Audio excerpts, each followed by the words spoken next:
station I worked at before up in Des Moines. And it was in this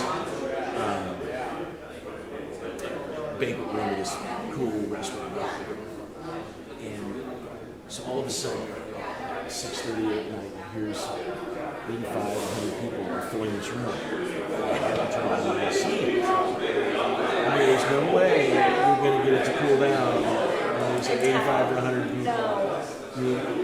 And so it was like about 9 o'clock at night, we're all sorting through our shirts. And there was a bar nearby that we would go to a lot. And I was like, let's go to Cooney's. It was no fun. It wasn't any fun. Of course not. Everyone's just miserable. Miserable. And it's like just this rare gathering of people that you want to see. Yeah. Fortunately, we got about half of that crowd to go in.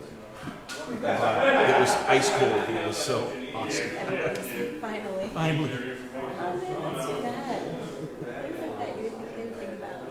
Right. And I guess part of the issue there was that banquet room was a fairly new addition. And they hadn't had that many big parties. So it just wasn't on the radar. Right. Oh wow. So my mother and father-in-law live at the Lake of the Ozarks, and they're both 80.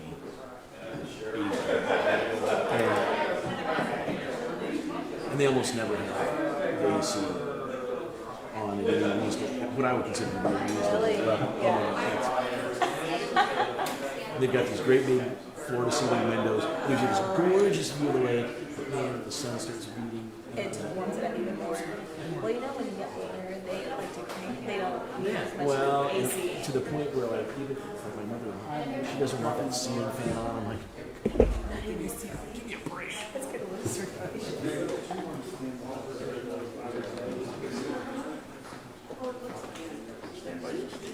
Stand by me. All right.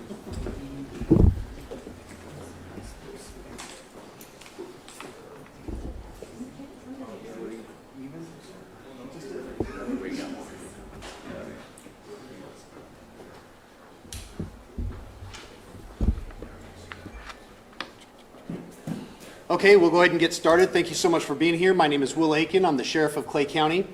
And to start, I just want to announce that alongside with the Claycomo Police Department, our local and federal partners, we have made an arrest from last night's incident, the threat at the Ford plant. Investigators are currently working on preparing the case for prosecution, and as such, we don't have any additional information that we can hand out at this time, but it will be forthcoming.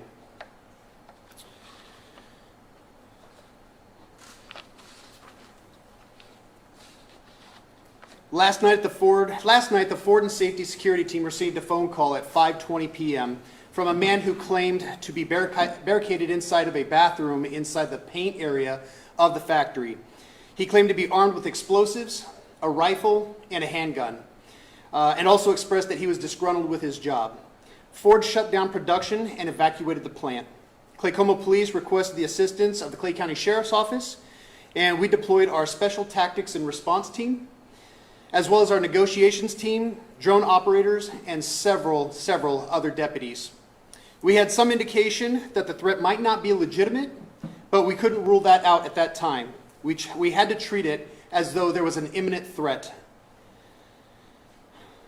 Even though there was no reports of gunfire or injuries. Our tactical team did an initial search of the area where the caller claimed to be and located no one. At that point, we requested assistance from other tactical teams from around the area, which included the Kansas City, Missouri Police Department, Gladstone Police Department, North Kansas City Police Department, the Liberty Police Department, Platte County Sheriff's Office, and the FBI. It took approximately 6 hours to search the entire factory. Meanwhile, investigators continue to work on locating the source of the threatening phone call, and as I led into the conference, we actually made the arrest. Some things that I want to point out about last night's incident.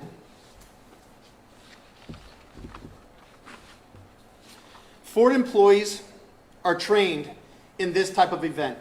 The Clay County Sheriff's Office, the Claycomo Police Department, as well as the Liberty Police Department have partnered with Ford to actually do tabletop exercises and talk about how to respond to such incidents. There were roughly 2,200 employees on site for last night's incident, and they evacuated. So I thank them for putting those plans into action and safely exiting in a timely fashion. No doubt was it a stressful event to have to operate through. Help poured in from around the area.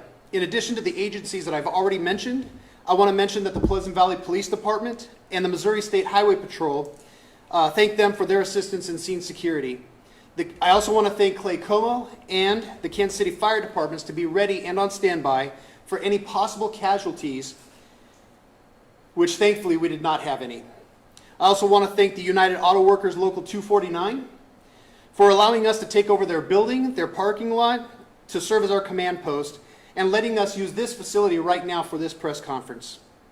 This hoax created a huge strain on law enforcement, not to mention the financial loss that Ford suffered from shutting down production. So at this time, I'm going to go ahead and turn it over to Acting Special Agent in charge of the FBI Kansas City Field Office, Elena Iatrola, to explain the gravity of the situation and to talk about, to generally talk about swatting. So at this time, I'll turn it over to Elena. Thank you, Sheriff Akin. Good morning. I want to underscore the severity of swatting. Swatting is a criminal act by an individual or a group of people who knowingly provide false information to law enforcement to elicit a law enforcement response.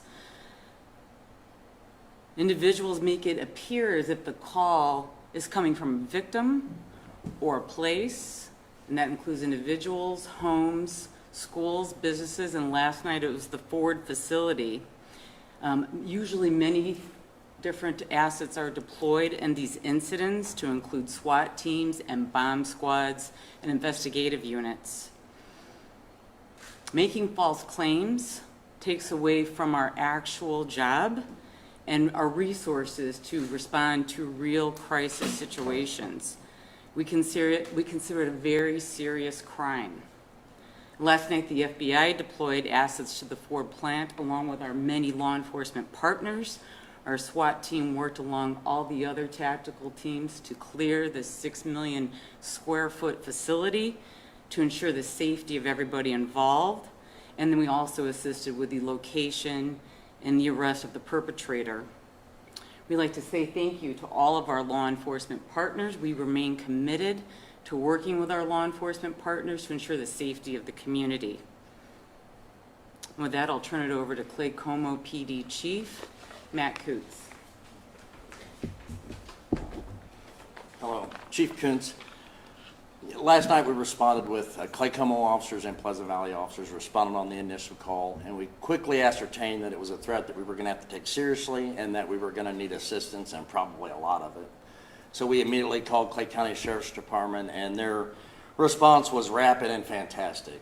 And I just want to thank all the many agencies that the sheriff has already mentioned for all of their help. The response was fantastic last night, and it's nice as a small town knowing that we can rely on the other agencies in the area to help us. And I want to thank Ford and the UAW. They were fantastic. Just thanks to all the many agencies. Thank you. And I want to introduce the chairman of the Village of Claycomo Board, Terry Bradridge. Thank you, Matt. I'd just like to thank our police chief, Matt Kuntz, and our fire chief, Steve Schumeyer, for their quick response in this matter. And also thank you to all the agencies that helped. I really appreciate it. Thank you. So at this time, I'd like to open it up for any questions that you might have that's outside of the information that we've already passed out or have stated this morning with the press conference. Sheriff, generally speaking, what sort of trouble can somebody be in if they're convicted of some sort of swatting hoax? So I'll actually turn that over to Elena to talk about the prosecution part, or what could lead up to it. Well, currently we are working closely with both local and federal prosecution in discussions to determine where the best place will be for these charges. If there's an interstate nexus, there will be federal charges, but we are in discussions with the U.S. Attorney's Office, and the Claycomo prosecuting office is also working on this diligently as we speak.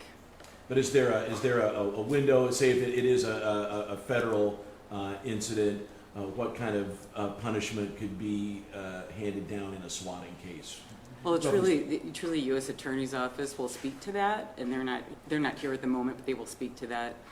They are also in coordination with this as we speak, as we present the case to them. So I just want to add that all options are on the table at this time. Clay County Prosecutor's Office and Clay County's prosecutor, Zach Thompson, and his team are working on it with our investigators all the way up to the U.S. Attorney's Office. And so we'll be able to have more information hopefully at a later time. Was this suspect local or was it a national call? How did you guys sort of help narrow this call down and get that arrest? So without going into too much detail, I will say he was local enough for us to go make an arrest and bring him to the Clay County Jail. Has there been an incident like this? Have you guys ever had a SWAT team inside of the plant before? I mean, it seems pretty, 6 million square feet.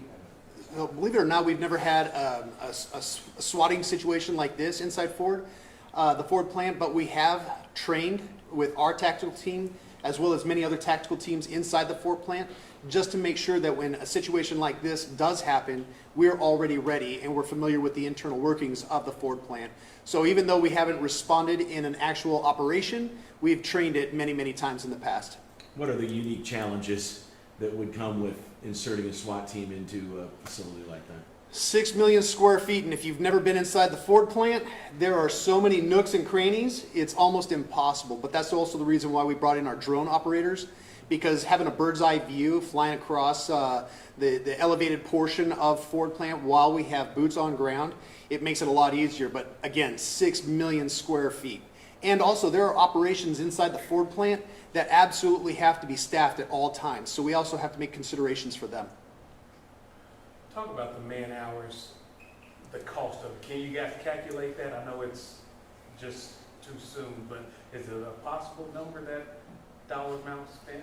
Absolutely, it's definitely a possible number, and that's usually something that we try to accumulate from all responding agencies. And I mean, we get it all the way down to the dollar amount spent per hour for each employee that responds. And then we give that information over to the prosecution, whether it be U.S. Attorney or our local prosecution office. Can you say roughly how many people you did have respond? So the Clay County Sheriff's Office, I know we had between 30 and 35 employees, but I can't speak at this time on how many other people or how many other officers and troopers that responded, but we might be able to have that later on today. Can you go over how dangerous it is when something like this happens and then you're allocating all these resources to this and you're not able to be out and about somewhere else? This is one of the most dangerous situations that we can respond to. It's a disgruntled employee locked up in a bathroom with explosives, a rifle, a firearm. We have over 2,000 employees inside the Ford plant.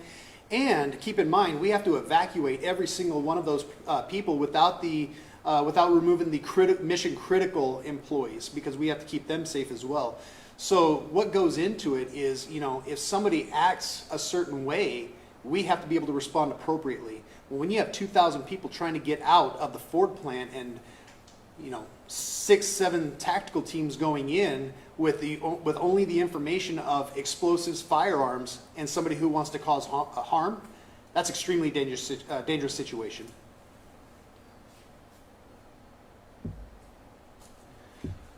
Okay, so at this time, we'll wrap it up. If you have any questions or if we have any updates, actually, if we have updates, we'll let you know. But if you have any questions at any time, feel free to reach out to the Clay County Sheriff's Office, Sarah Boyd, and she'll be able to coordinate that information. Thank you. Real quick, Sheriff, can you say man or woman or just person on your suspect? That's a great question. I wish I could, but at this time, we're just going to hold it close to our chest until prosecution has a chance to determine how they're going to proceed. All right, thank you.